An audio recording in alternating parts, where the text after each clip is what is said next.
forgot to start it before I did the invocation prayers, but yes, so the invocation prayers, the first one I had chanted, Om Jnana Timirandasya, basically is saying that we are born, anybody born in this world is born in the darkness of ignorance. We don't have spiritual knowledge. We're simply coming into this world without any information.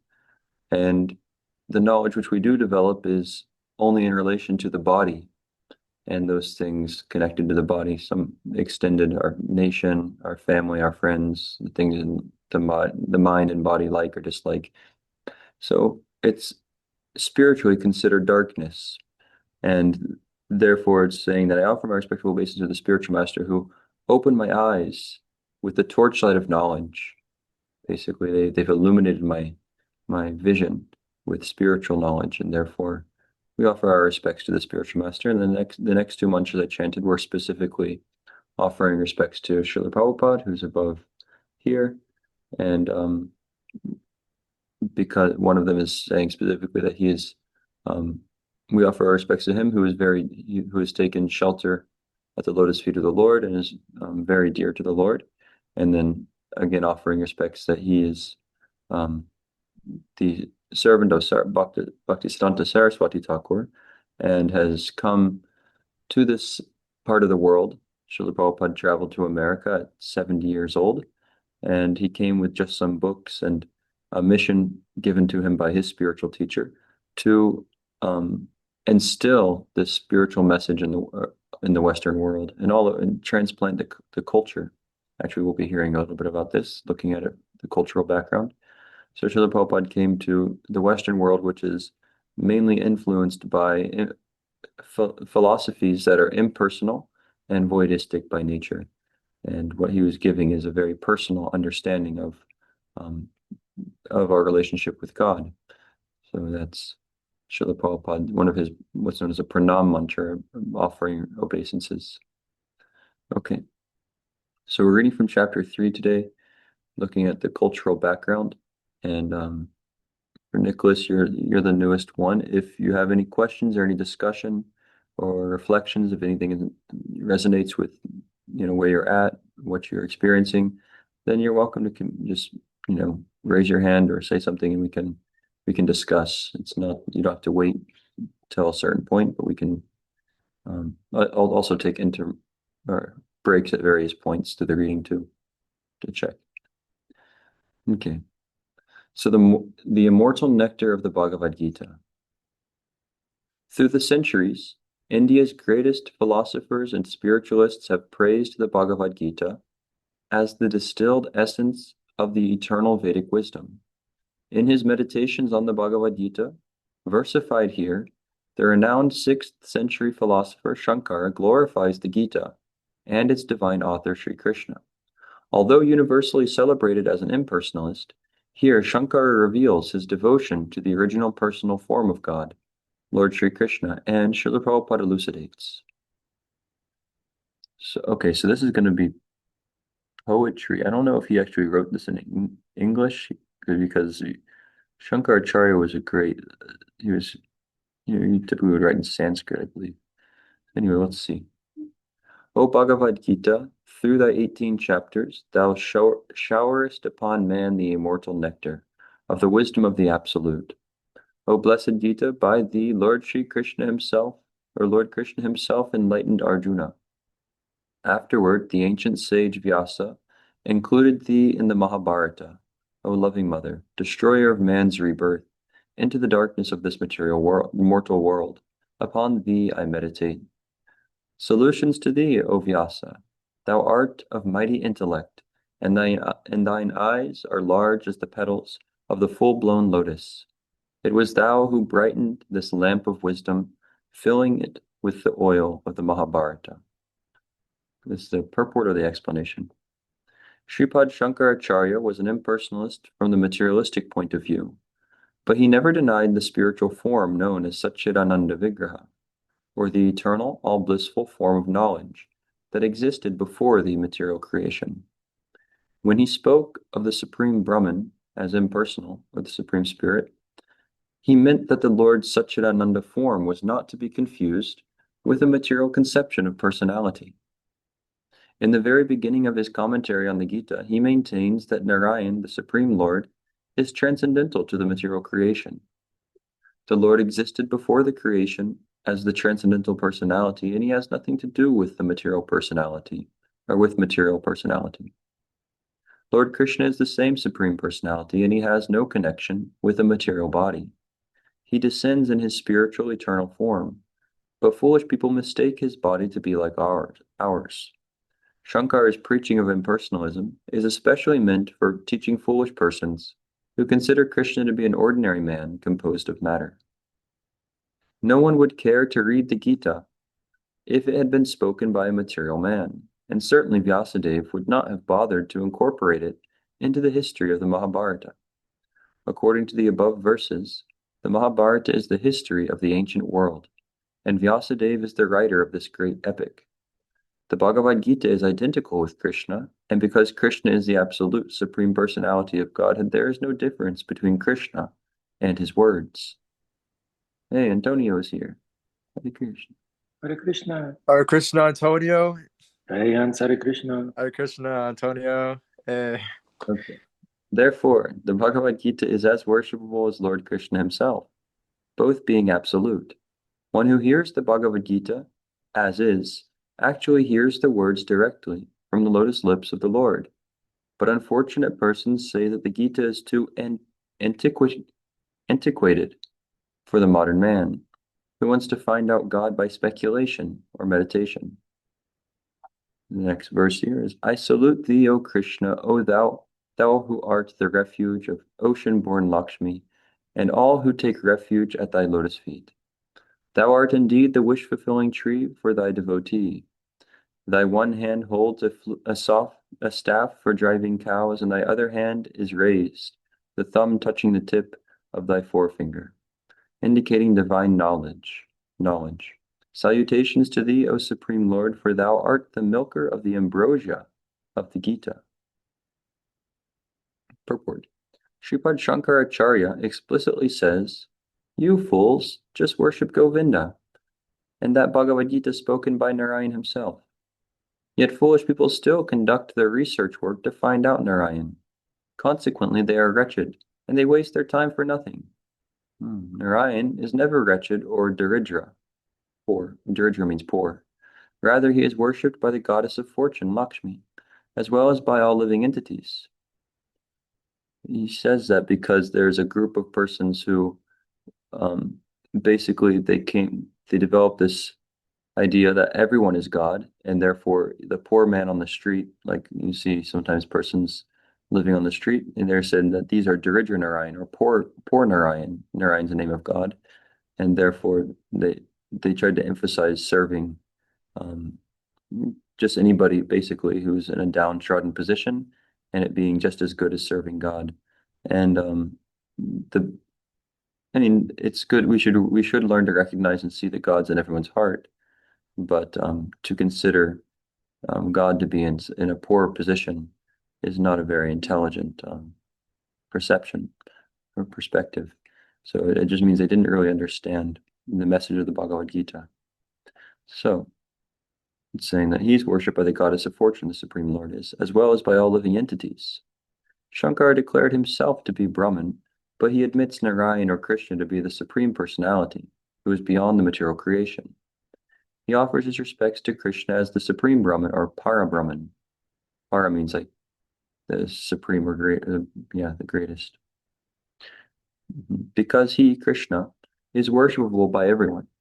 Only the fools and enemies of Krishna who cannot understand what the Bhagavad Gita is, though they make commentaries on it, say, quote, so this is what some persons who comment on the Bhagavad Gita come up with their own ideas, and they don't fully represent. So this is one statement exemplifying that. They say, it is not the personal Krishna to whom we have to surrender ourselves utterly, but the unborn, beginningless, eternal who speaks through Krishna. So Prabhupada says, fools rush in where angels fear to tread. So that's a statement by one commentator on the Bhagavad Gita who, nowhere in the Bhagavad Gita does Krishna say this, but they twist the words that Krishna is describing that one should surrender to me and offer prayers to me and worship me, engage in my service, so on. And then the commentary says this instead, that no, actually you don't worship Krishna, you don't surrender to Krishna, but to the unborn within Krishna. But this is not what's said in the literature itself. So whereas Shankar, the greatest of the impersonalists, offer his due respects to Krishna and his book, the Bhagavad Gita, the foolish say that we need not surrender to the personal Krishna. Such unenlightened people do not know that Krishna is absolute, and that there is no difference between his inside and outside. The difference of inside and outside is experienced in the dual material world. In the absolute world, there is no such difference. Because in the absolute, everything is spiritual, or Satchit Ananda, eternal, full of knowledge and bliss. And Narayan or Krishna belongs to the absolute world. In the absolute world, there is only the factual personality, and there is no distinction between body and soul. The Upanishads. The Upanishads are like a herd of cows. Lord Krishna, son of a cowherd, is their milker. Arjuna is the calf. The supreme nectar of the Gita is the milk, and the wise man of purified intellect is the drinker. Commentary. Unless one understands spiritual variegatedness, one cannot understand the transcendental pastimes of the Lord. In the Brahma Samhita, it is said that Krishna's name, form, qualities, and pastimes, entourage and paraphernalia are all Ananda Chinmaya Rasa. In short, everything of his transcendental association is of the same composition of spiritual bliss, knowledge, and eternity. So everything in relation to Krishna is non-material. There is no end to his name, form, and so on, unlike in the material world where all things have their end. As stated in the Bhagavad Gita, only fools deride him, whereas it is Shankar, the greatest impersonalist, who worships him, his cows, and his pastimes as the son of Vasudeva and pleasure of Devaki. Thou son of Vasudeva, destroyer of the demons Kamsa and Chanara, thou supreme bliss of Mother Devaki, thou Guru of the universe, teacher of the worlds, thee, O Krishna, I salute. Commentary. Shankar describes him as the son of Vasudeva and Devaki.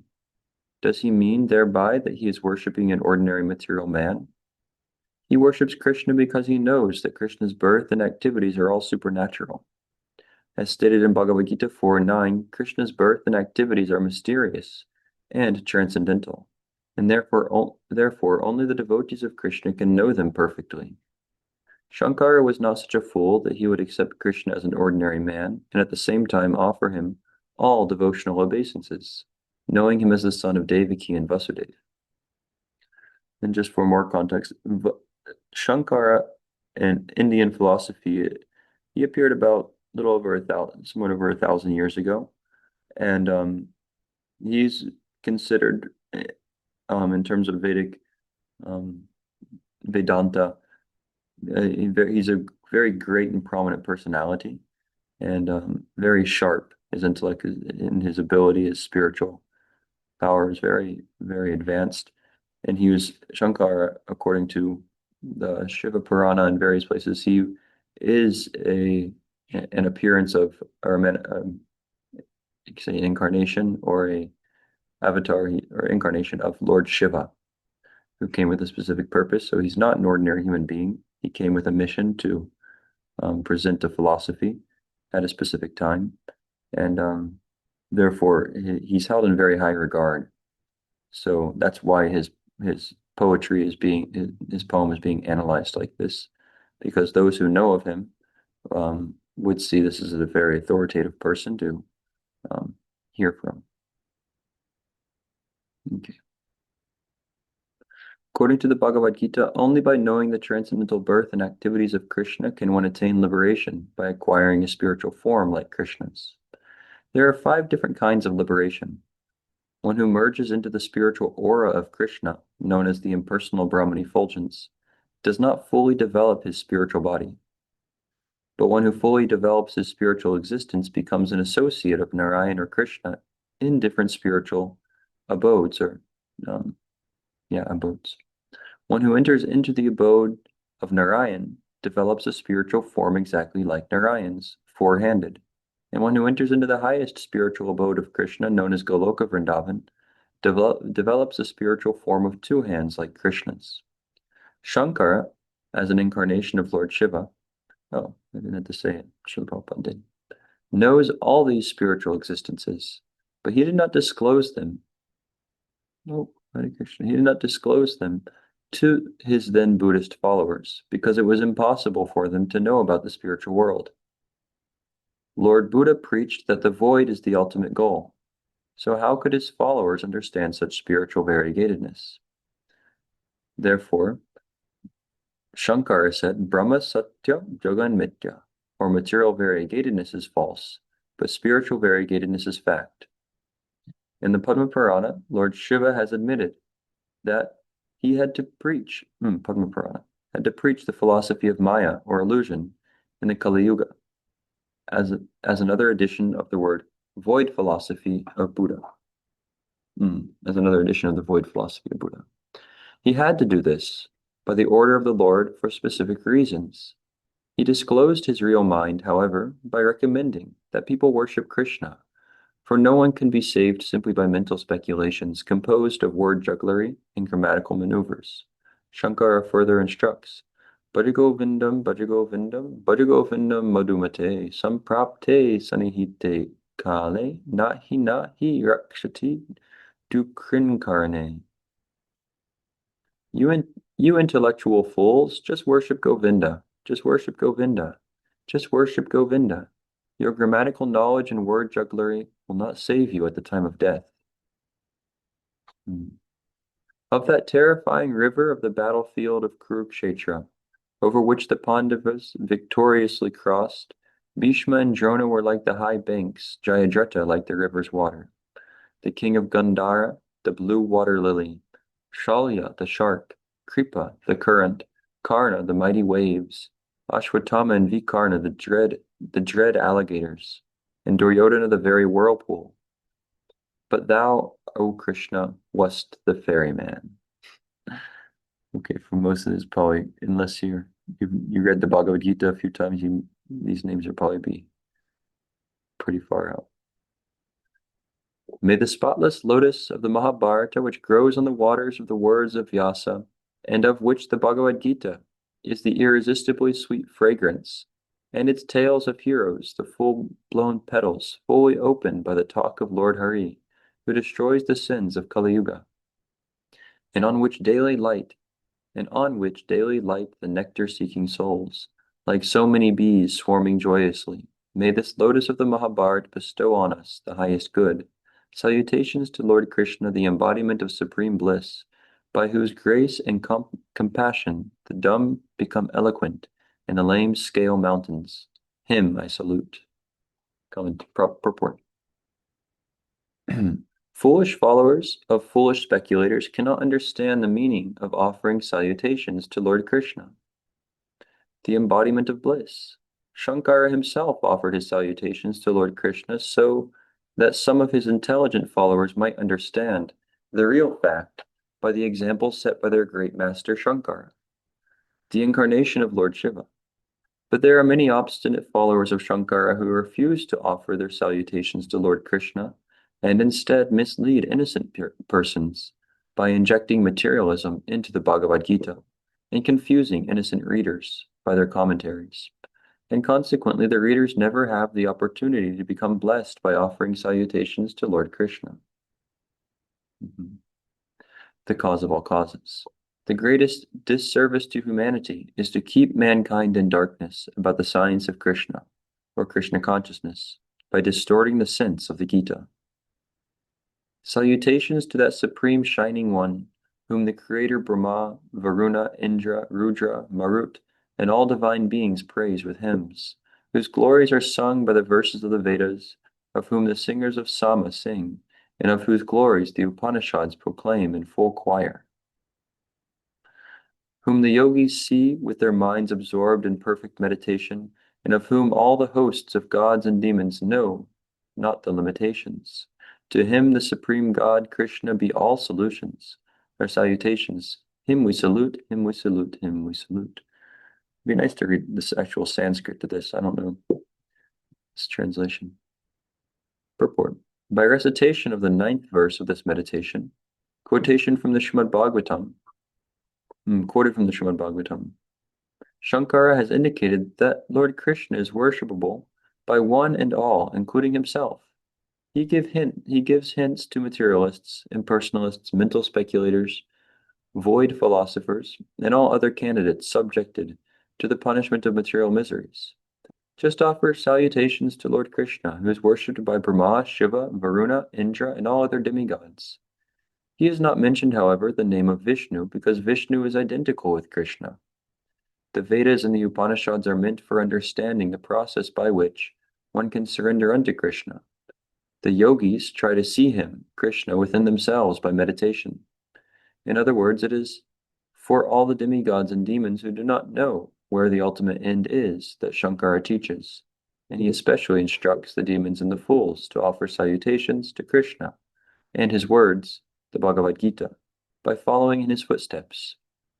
Only by such acts will the demons be benefited, not by misleading their innocent followers by so-called mental speculations or show-bottle meditations. Shankara directly offers salutations to Krishna, as if to show the fools who are searching after light that here is light, like the sun. But the fallen demons are like owls that will not open their eyes on account of their fear of the sunlight itself. These owls will never open their eyes to see the sublime light of Krishna and his words, the Bhagavad Gita. They will, however, comment on the Gita with their closed owl eyes to mislead their unfortunate readers and followers. Shankara, however, discloses the light to his less intelligent followers and shows that the Bhagavad Gita and Krishna are the only source of light. This is all to teach the sincere seekers of truth to offer salutations to Lord Krishna and thus surrender unto him without misgivings. That is the highest perfection of life, and that is the highest teaching of Shankara, the great learned scholar whose teachings drove the voidist philosophy of Buddha out of India, the land of knowledge. Om Tat Sat. Okay. So the next section we'll be discussing or going over is the scriptural basis of Krishna consciousness. And this will, unless there's any discussion on that previous one.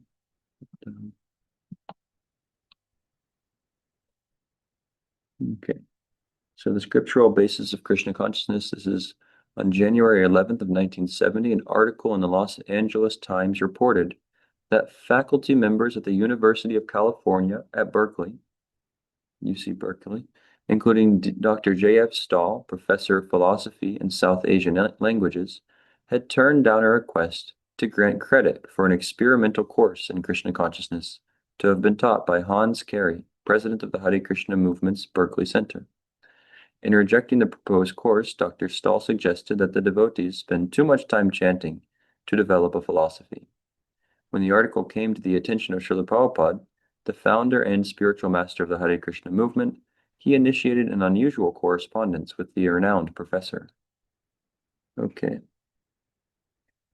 So I remember this section. This is going to be discussing, anyway, a back and forth between Professor Stahl and Srila Prabhupada.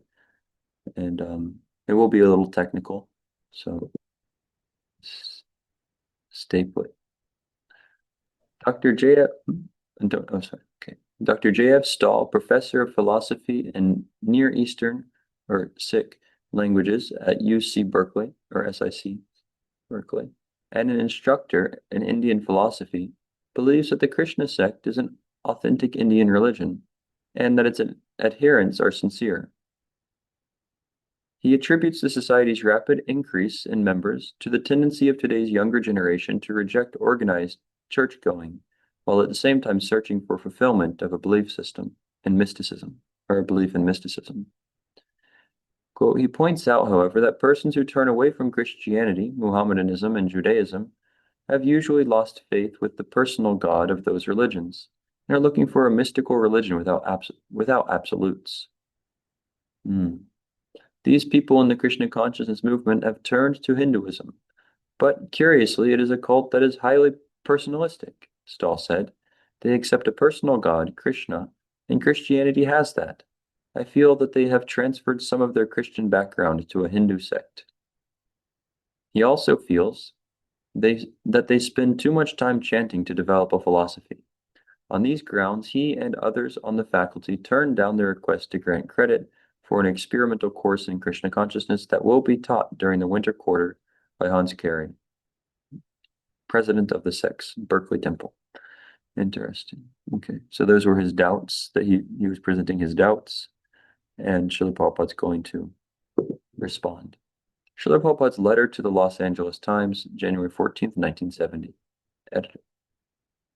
Dear Sir, with reference to your article in the Los Angeles Times dated Sunday, January 11th, 1970, under the heading Krishna Chant, I beg to point out that the Hindu religion is perfectly based on the personal conception of God, or Vishnu. The impersonal conception of God is a side issue, or one of the three features of God. The absolute truth is ultimately the supreme personality of Godhead. The Paramatma conception is the localized aspect of his omnipresence, and the impersonal conception is the aspect of his greatness and eternity. But all these combined together make the complete whole. Dr. J.F. Stahl's statement that the Krishna cult is a combination of Christian and Hindu religion, as if something manufactured by concoction, is not correct. If Christian, Muhammadan, or Buddhist religions are personal, that is quite welcome. But the Krishna religion has been personal from a time long, long ago, when Christian, Muhammadan, and Buddhist religions had not yet come into existence. According to the Vedic conception, religion is basically made by the personal God, as his laws. Religion cannot be manufactured by man, or anyone except God superior to man. Religion is the law of God only. Unfortunately, all the swamis, or gurus, so-called gurus, who came before me in this country stressed the impersonal aspect of God, without sufficient knowledge of God's personal aspect.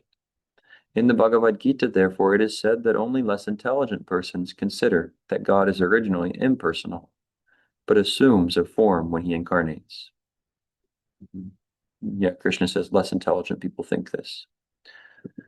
The Krishna philosophy, however, based on the authority of the Vedas, is that originally the absolute truth is the supreme personality of Godhead. His plenary expansion is present in everyone's heart, in his localized aspect. And the impersonal Brahman effulgence is the transcendental light and heat distributed everywhere. In the Bhagavad Gita, it is clearly said that the aim of the Vedic way of searching out the absolute truth is to find the personal God, one who is satisfied only with the other aspects of the absolute truth, namely the Paramatma feature, or the Lord in the heart, or the Brahman feature, or the impersonal aspect, is to be considered possessed of a poor fund of knowledge. Recently, we have published our Sri Ishopanishad, a Vedic literature, and in this small booklet we have thoroughly discussed this point. As far as the Hindu religion is concerned, there are millions of Krishna temples in India, and there is not a single Hindu who does not worship Krishna. Therefore, this Krishna consciousness movement is not a concocted idea. We invite all scholars, philosophers, religionists, and members of the general public to understand this movement by critical study. And if one does so seriously, one will understand the sublime position of this great movement. The chanting process is also authorized. Professor Stahl's feeling of disgust in the matter of constant chanting of the holy name of Krishna is a definite proof of his lack of knowledge in this authorized movement of Krishna consciousness. Instead of turning down the request to give Carey's course credit, he and all other learned professors of the University of California at Berkeley should patiently hear about the truth of this authorized movement, so much needed at present in godless society. Credit for the course was later established. That's in brackets. So this is the only movement which can save the confused younger generation. I shall invite all responsible guardians of this country to understand this transcendental movement and then give us all honest facilities to spread it for everyone's benefit. A.C. Bhaktivedanta Swami, the spiritual master of the Hare Krishna movement. Exchange between Srila Prabhupada and Dr. Stahl. January 23rd. Oh, you got something? I was wondering, and I never asked Sarvabhauma Prabhu if he was there during this moment and exchange that in the course, because he went to Berkeley, right? Yeah, I don't know when he joined though, because he joined after Srila Prabhupada left, Right. 1977 when Srila Prabhupada left. So I don't know if that course was still going on when Sarvabhauma had taken up Krishna consciousness. All right. But thank you. Mhm. January 23rd, 1970, Swami A.C. Bhaktivedanta.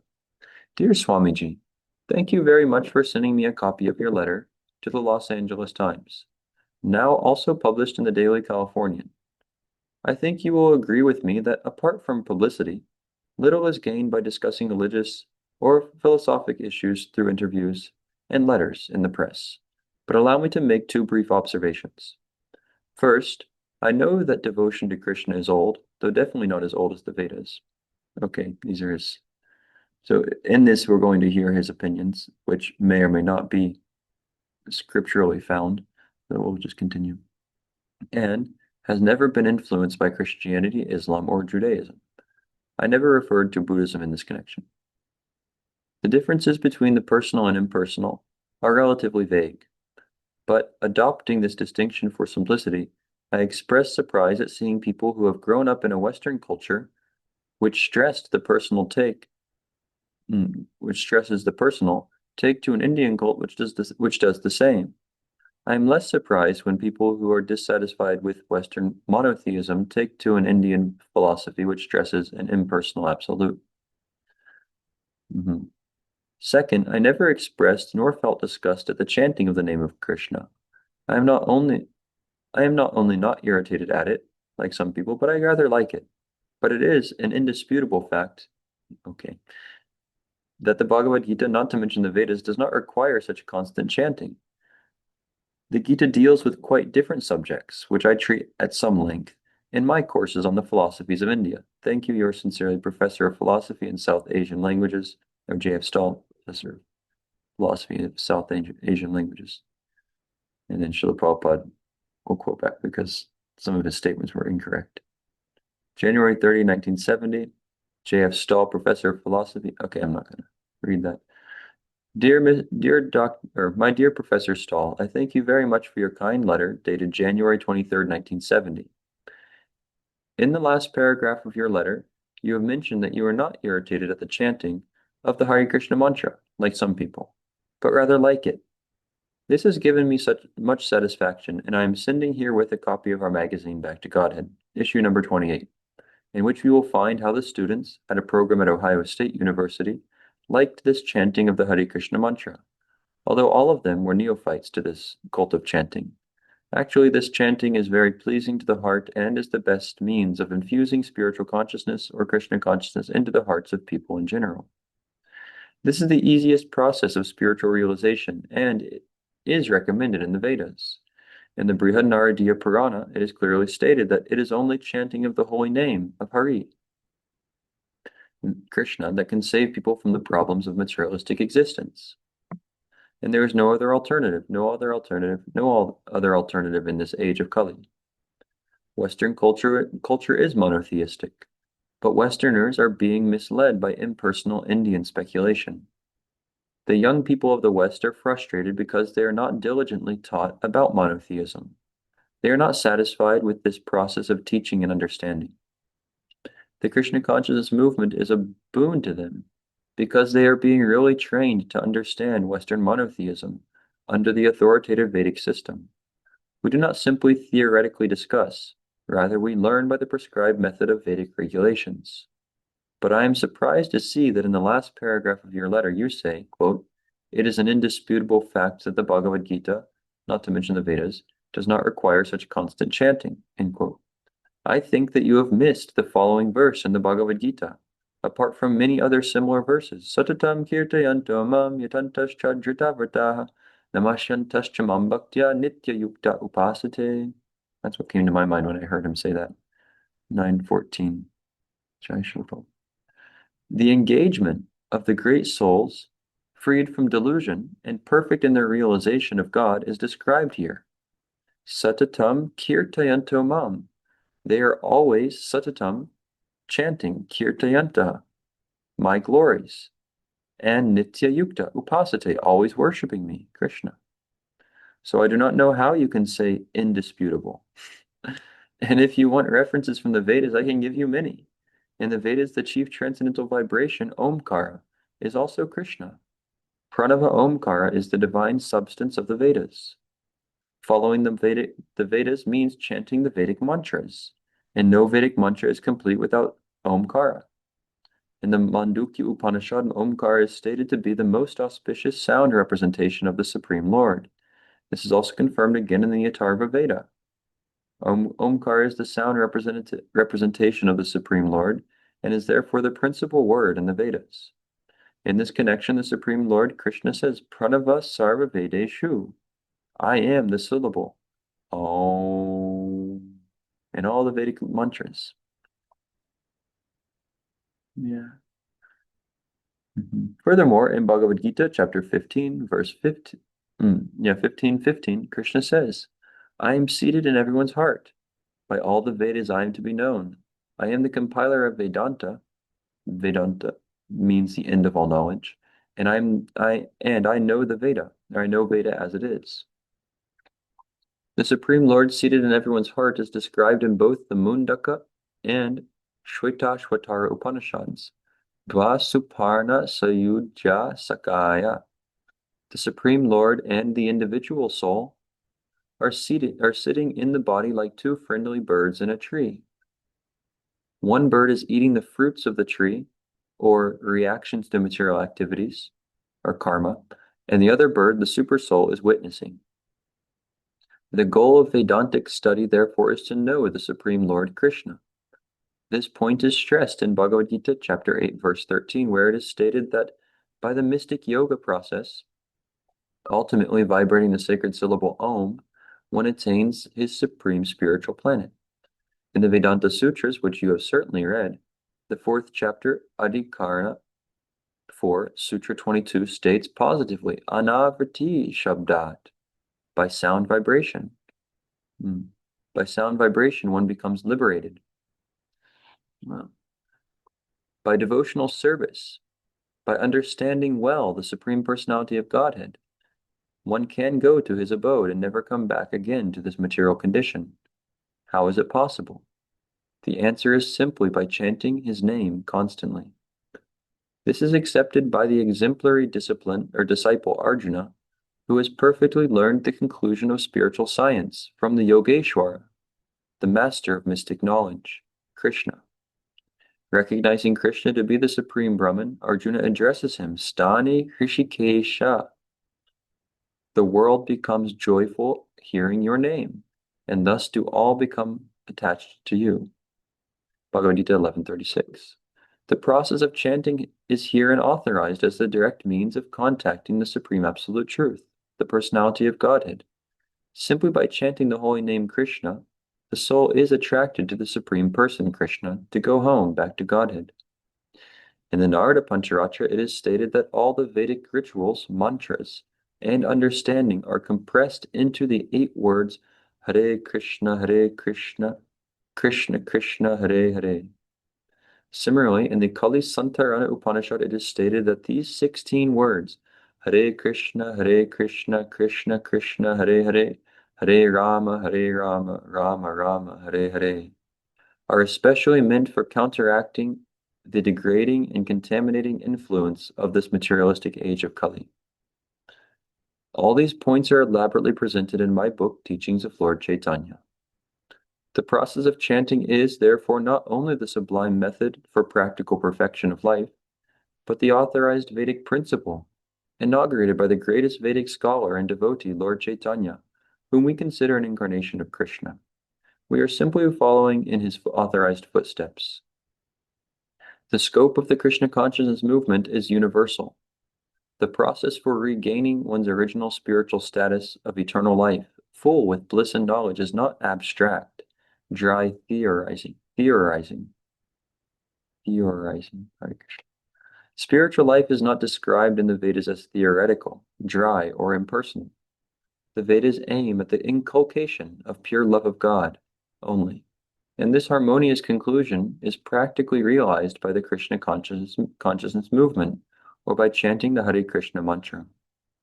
As the goal of spiritual realization is only one, love of God, so the Vedas stand as a single comprehensive whole in the matter of transcendental understanding. Only the incomplete views of various parties, apart from the bona fide Vedic lines of teaching, give a rupturous appearance to the Bhagavad Gita.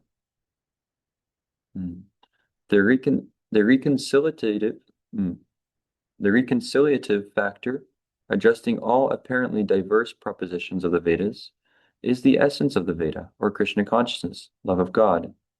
Thanking you once again. So he's saying the love of God, Krishna consciousness, is what will reconciliate the apparent contradictions in various views that have appeared through different parties' presentations of the Bhagavad Gita. But one who's reached the essence of the Bhagavad Gita, everything falls into place. The image becomes complete. Actually, there's a statement in the Ishopanishad that says that any feeling of incompleteness is due to incomplete knowledge of the complete whole. So if we're finding contradictions in the message of the Bhagavad Gita, Srimad Bhagavatam, or those who are purely representing it, then it means that we have not acquired complete knowledge. And one who has come to the state of love of God will basically they'll move beyond any kind of contradiction or apparent contradiction, because what may be contradictory for us in one state of consciousness would not be for one who attains a higher state of consciousness. I've seen that in my approach and development in Krishna consciousness. And as soon as one approaches Krishna's the fountainhead, it's described the fountainhead of all energies. So if one approaches the central figure, then automatically things which may seem contradictory would be alleviated. Similarly there's sometimes an analogy given, people approaching a mountain. If one person's starting on one side of the mountain, another person is starting on another side of the mountain, another is on a different part of the mountain, and they're describing it to each other, it may be completely different, and they may think they're in completely different places. But as they approach the higher point of the mountain, they'll realize that they're on the same mountain. So therefore, one who's come in contact with Krishna will recognize different philosophies and how everything's fitting together. Basically, you'll understand. Prabhupada will say, "What is what?" You'll know what is what. Hare Krishna. So we do have 10 minutes if we have any discussion before, or we can continue with another little back and forth here with Dr. Stahl.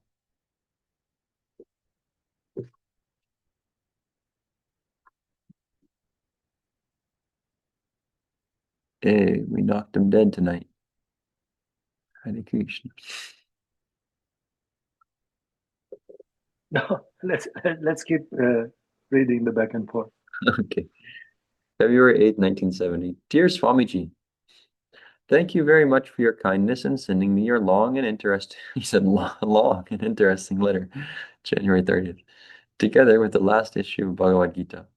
So far, I have had a few discussions with members of your society here, but they were not entirely satisfactory from my point of view. But now I have your much more authoritative letter, whereby the discussion moves to a higher level. And yet, I'm afraid you have not convinced me that all the scriptures you quote prescribe only chanting of the name of Krishna. Let me refer only to the most important ones. In the Bhagavad Gita 9:14, Kirtayanta need not mean chanting the name of Krishna. It may mean glorifying, chanting, reciting, talking, and refer to songs, hymns, descriptions, or conversations. The commentators take it that way. Shankara, in his commentary, merely repeats the word, but Ananda Giri, in his Vyakya classes Kirtan as Vedanta Shravanam, Pranava Japascha, listening to the Vedanta and muttering Om. that the Vedic Om is Krishna is said in the Bhagavad Gita, where Krishna is also identified with many other things, and which is Smriti, but not in the Vedas, which are Shruti. Another commentator, Hanuman, in his Paishacha Bhashya, says that Kirtayanta merely means Bhashamana, talking about. More important, I think then the precise meaning of this word is that the entire verse does not require that everyone always engage in kirtan, but merely states that some great souls do so. This is obvious from the next verse, which states that anye, others, engage in jnana, yajna, yajanto mam, worshipping me with the worship of knowledge. The Bhagavad Gita is broad-minded and tolerant of a variety of religious approaches, although it also stresses one aspect above all others, sarva pala tyag. Finally, in the last sutra, the Vedanta Sutra, Anavriti Shabdat, Shabda refers to the scripture, or to the revelation of the Vedas, as is clear from the context and from the commentators. Shankara quotes a number of texts ending with Ityadi Shabdebhya, according to these Shabdas. To support this, for instance, to support the statement that according to the scripture, there is no return, he also refers to Shabda in this sutra by saying Mantrarta Vadadi, mantras, descriptions, and so on. Vachaspati Mishra in the Bhamati supports this and clarifies it further by adding that a contrary view is Shruti Smriti Viroda, in conflict with the Smriti and the Shruti. Thank you once again for your kind attention. Yours, J.F. Stahl. Okay. My dear Dr. Stahl, I am very glad to receive your letter dated Sunday, February 8th, 1970. I am very much pleased also to note the contents. Regarding convincing you that all scriptures prescribe chanting the name of Krishna, I can simply present the authority of Lord Chaitanya. Lord Chaitanya recommended Kirtaniya Sadahari. Hari Krishna is constantly to be praised. Shikshashtaka 3. Chaitanya Charitamrita Adi 1731. Similarly, Madhvacharya quotes Vede Ramayane Chaiva Hari Sarvatra Giyate. Hari is sung about everywhere in the Vedas and Ramayana. Similarly, in the Bhagavad Gita 15:15, the Lord says, Vaidashta Sarver Aham Evya Vedyaha. By all the Vedas, I am to be known. In this way, we find all the scriptures aiming at the Supreme Person.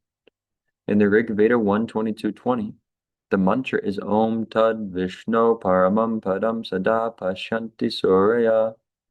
The demigods are always looking to that supreme abode of Vishnu. The whole Vedic process, therefore, is to understand Lord Vishnu, and any scripture is directly or indirectly chanting the glories of the Supreme Lord Vishnu.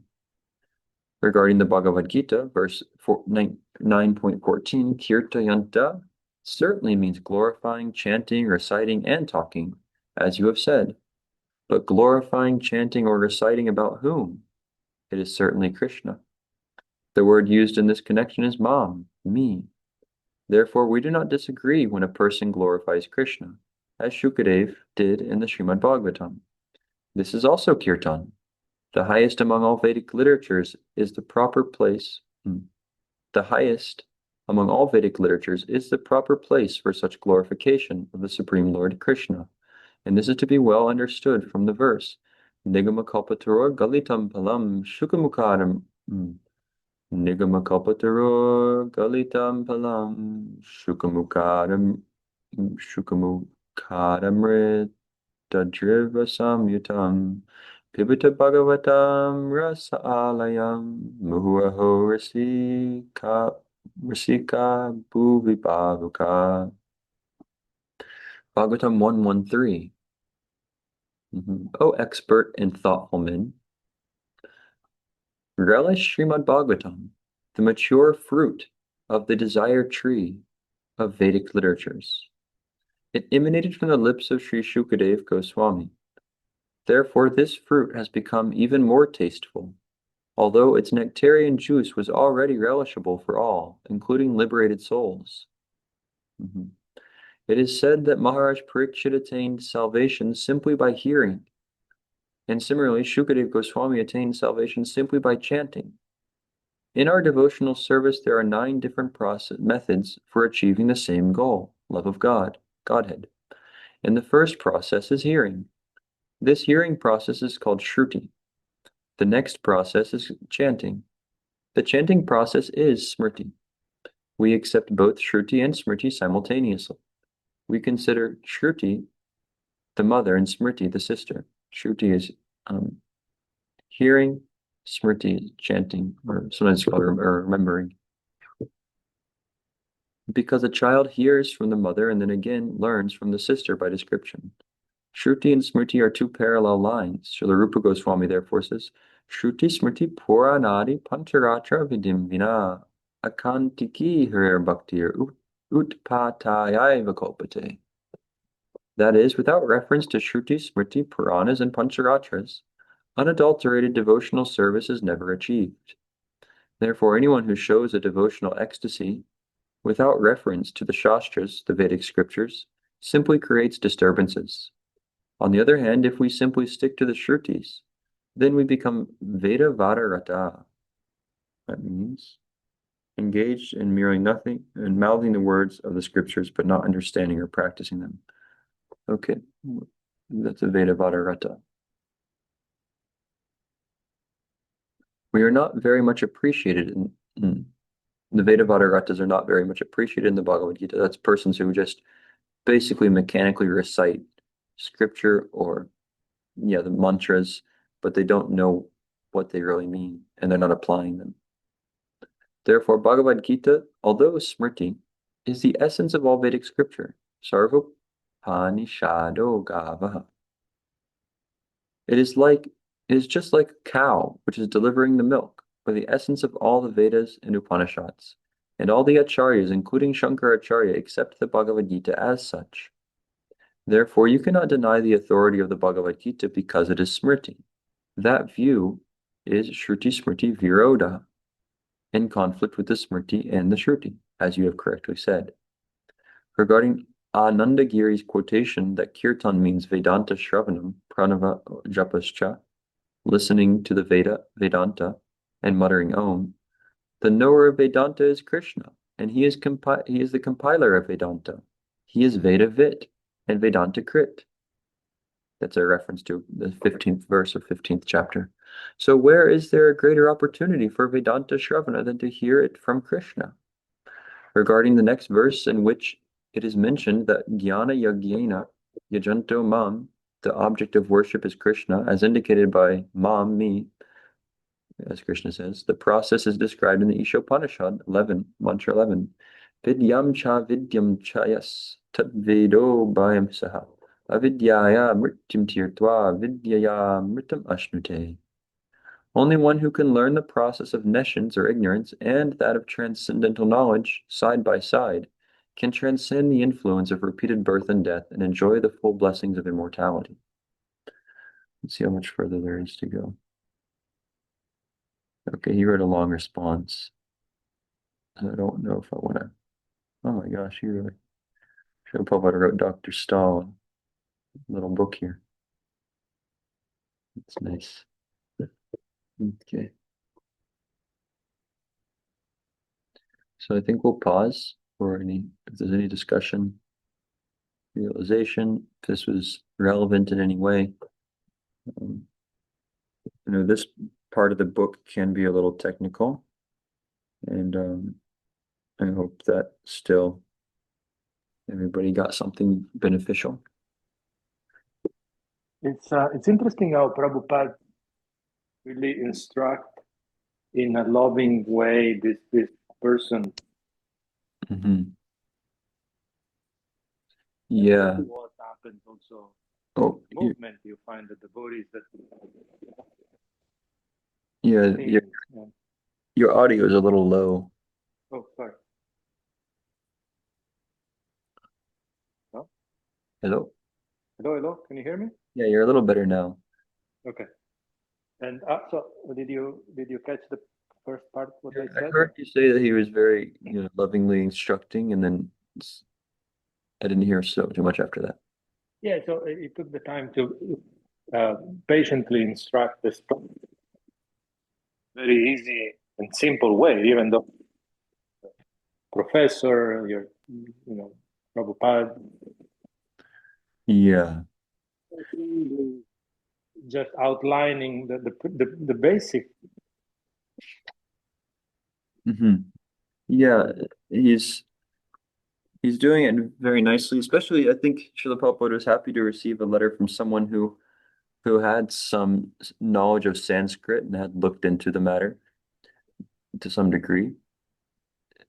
Because, I mean, I think 1970, he came in 60s. Maybe by that time he had some more correspondence with different persons um, who knew the scripture. But um, for the most part, many of the people he was preaching to and giving Krishna consciousness to had no understanding at all what he was giving them. Therefore, to have someone who's able to ask intelligent questions and raise their doubts is always inspiring. And you can see how Srila Prabhupada is very grateful and happy to receive such messages, and therefore is taking a lot of time and energy to give them a thorough and clear response. Very nice. Mm-hmm. And it's also for every time the description and this explanation from this always bring something new.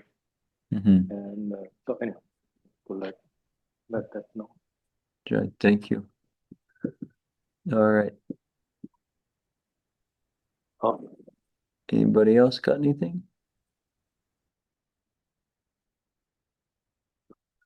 Okay. Thank you. Thank you, Bhakta Hans, Antonio, Jax, Nicholas, Ike. Nicholas, do you have anything? Any reflections? Your first time on the call. What'd you think? Um, I've noticed a lot of times when I don't really know how to word it, but there's this thing that I guess I want to say scholars, professionals, um, I I guess well read maybe. Uh, they come off a lot as dismissive when presented with, in general, just ideas that don't align with um, I guess I want to say academia, for lack of better words. And Mm-hmm. it seems like the professor. Can you hear me? Yeah, I can hear you. It seemed like the professor was, I mean, at least initially, very um, stuck on the mantras, and that was basically what he was using from like the first to maybe, because I want to say there was three from the professor. There were three letters from the professor. I think two or three, and it seemed like he just kept like circling around that one specific thing without rather like um instead of giving like a real reason to why, like if I followed correctly, like why he couldn't I guess teach a course. It Mm-hmm. was just too much chanting, or the chanting, what's the point of the chanting?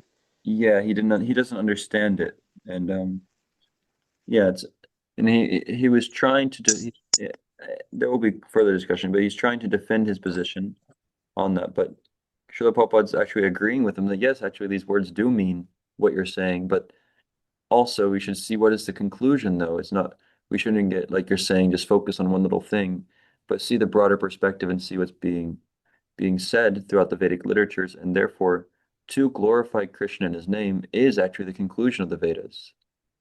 But if instead we're getting stuck on one little detail and we're not seeing how it's all coming together, then that's actually what Srila Prabhupada was saying in the previous one that we were reading, that various contradictory statements or ideas come about by persons who they don't have a complete understanding and they don't have love of God, and therefore they don't know how to pull it all together. Mm. Mm-hmm. And that's what I Hmm? just found that really interesting, that that's a constant pattern that I even see in my daily life. Like Mm. very dismissive over like small things. instead of actually just having the full conversation. Yeah, it takes a level of investment actually, and concern and humility too, and the combination of various qualities to take the time. And then there's also a level of openness to adjusting our own mentality if our predisposition is not correct or it can't be maintained. Right. Yeah, that's a quality. It's in the Vedic literature we discuss like a Brahminical qualities, the qualities of like the intelligentsia or the saintly type of person. And one of them is that they can communicate. There's certain this in the Vedas. There's different types of communication, and a Brahminical communication means that we're not overly attached to our ideas, but we're looking for the truth, and therefore we're able to discuss openly and present logical points. But yeah, we don't attack the person, and we don't become fixated on one little thing without looking out at the broader perspective. Okay, Yeah. Okay. All right. Well, I guess we can call it a quits for the night. Thank you all for tuning in to the Transcendental Book Club. Every Friday night we're here. And usually it's at 6 o'clock, but we have a program at the temple for anybody who's nearby, or not at the temple, but just down the street at Brudge's house. So let me know if you're interested in attending, and I can send you the address. That starts at 6:30. Hare Krishna. All right, good night. And there'll be pizza. All right, so before we go, in the Himalayas, high in the Himalayas, and not just in the Himalayas, also among devotees and saintly persons abound, there's a special code word that they say. They come out and greet each other with a word. They come out of their caves and out of their hermitage for meditating, and they look across the fields or the rivers or the mountains, and they see each other and they say, Haribo. It means chant the name of Hari or glorify God. So we can do that. We can all unmute and in our own little Zoom rooms come out, or from our own little Zoom rooms come out and say, Haribo! Oh, Haribo! Haribo! Thanks for coming out. See you all. Hare Krishna. Bye-bye. Amani left. What a shame. Haribo! Haribo!